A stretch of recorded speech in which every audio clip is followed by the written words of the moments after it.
a Europa está dando sinais claros de que pode estar se reaproximando de Moscou, e as ligações para o Kremlin não param de tocar. Enquanto isso, declarações surpreendentes vêm da Casa Branca, com Trump mais uma vez sacudindo o tabuleiro geopolítico. Seriam ameaças? Manobras para chamar atenção? Ou apenas estratégia para permanecer nos holofotes? E o que dizer da instabilidade política que se avizinha, com negociações fracassadas e um primeiro-ministro à beira da queda? Enquanto a Rússia movimenta suas peças no xadrez internacional, alegando a proteger a língua russa em outro território, os erros estratégicos custam vidas. E como se não bastasse, mais um golpe na reputação de Elon Musk, a Tesla é obrigada a recolher milhares de veículos por um defeito perigoso. Tudo isso e muito mais você confere nesta edição do Noticiário Nesta, com as informações mais quentes e exclusivas sobre Rússia, Bielorrússia, Ucrânia e o mundo. Aqui, você fica sabendo primeiro, com clareza e profundidade, tudo o que realmente importa hoje, 3 de setembro. Donald Trump não poupou palavras ao atacar Vladimir Putin, e o fez com uma dureza incomum. O presidente americano admitiu estar profundamente decepcionado com o líder russo e deixou claro que Washington está disposta a agir para salvar vidas. São 7.000 mortes por semana, a maioria soldados. Se eu puder ajudar a parar isso, tenho a obrigação de fazer minha parte, declarou. A questão não é mais só a Ucrânia, é sobre humanos que estão morrendo. E quando Trump diz que faremos algo, o mundo todo precisa ficar atento. Enquanto isso, Robert Fico, primeiro-ministro da Eslováquia, parece estar jogando no time de Moscou. Em conversas com Putin em Pequim, ele surpreendeu ao anunciar que levará ao presidente ucraniano a questão dos ataques à infraestrutura energética russa. Não quero criar situações constrangedoras, mas também não vou comparar a OTAN ou a UE a répteis, afirmou, em um tom que soa mais como uma crítica velada do que diplomacia. Fico já havia demonstrado irritação com os ataques ao oleoduto Druzhba, que passa pela Eslováquia, e até ministros de Budapeste e Bratislava levaram o caso à Comissão Europeia. O problema? A UE foi rápida em esclarecer, Fico não representa o bloco na China, foi por conta própria.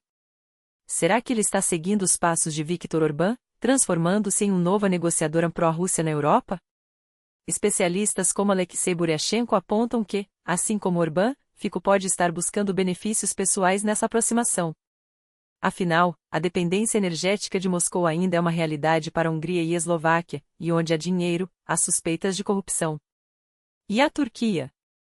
Depois do encontro entre Erdogan e Putin na cúpula da Organização de Cooperação de Xangai, uma bomba, o líder turco admitiu que ainda não está pronto para receber Zelensky.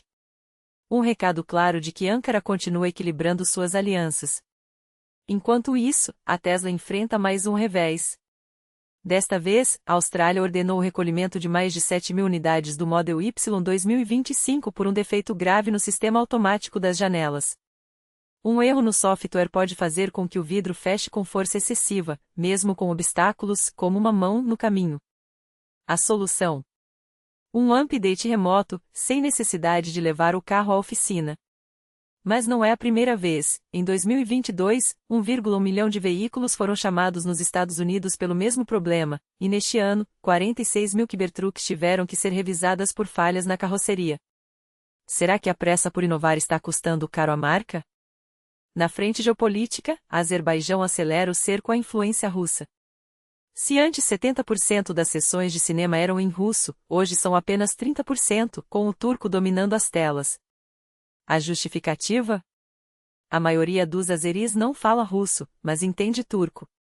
Uma decisão pragmática, mas que esconde tensões. Moscou já ameaçou Baku com uma operação especial no passado, e o risco de escalada é real. Sem status oficial, o russo ainda é estudado por 160.000 alunos e 800.000 como língua estrangeira, mas a tendência é clara: a Azerbaijão quer se livrar do legado soviético. E falando em burlar sanções, o diamante russo segue fluindo para a Europa e os Estados Unidos, apesar das proibições.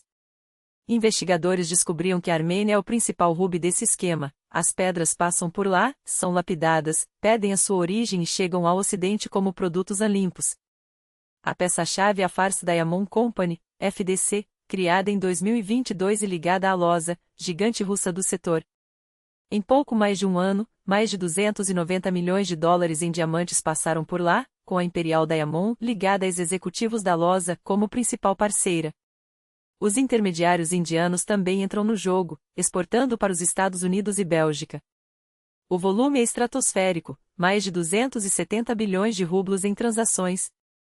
A Alosa cria novos laranjas a cada dia, usando contratos de agência para mascarar o destino final. Só com a Enso Global Trading, foram 30 bilhões de rublos em negócios. O especialista Alexei Buryashenko é taxativo: se houvesse vontade política, a Rússia já teria sido asfixiada. Bastaria um embargo econômico total. O Japão já propôs isso no G7, as nações bálticas e a Finlândia também defenderam medidas mais duras. Mas ninguém quer assumir o custo, analisa. Sem pressão real, Moscou segue encontrando brechas. Até o VTB, banco russo sob sanções, descobriu como contornar as restrições na China. Andrei Kostin, presidente da instituição, anunciou que está desenvolvendo um sistema de pagamentos para turistas russos, integrando cartões locais e QR Codes. Afinal, a China é o reino das transações digitais.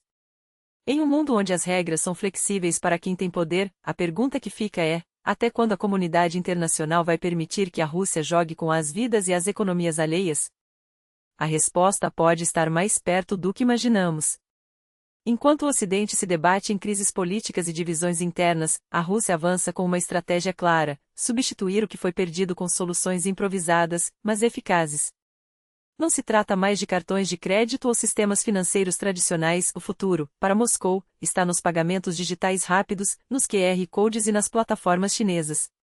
Uma manobra que, além de contornar sanções, acelera a dependência de Pequim. Ironia ou cálculo?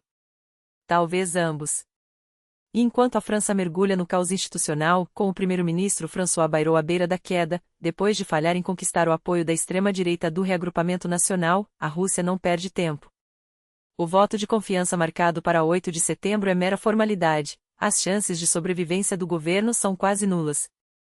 Jordan Bardella e Marine Le Pen deixaram claro, sem meias palavras, que não cederão. O corte orçamentário de 43,8 bilhões de euros, impopular e doloroso, é a gota d'água. Para a direita radical, Bayrou cruzou as linhas vermelhas: a imigração descontrolada e a permanência na União Europeia. Não há milagres à vista. A oposição, unida como nunca, está pronta para derrubar um executivo já fragilizado. Bayrou está condenado: ou sai agora, ou Macron será forçado a escolher entre um novo premier ou dissolver o parlamento, arriscando eleições antecipadas que podem reescrever o futuro político francês. Mas enquanto Paris queima, Moscou constrói. Ou melhor, improvisa.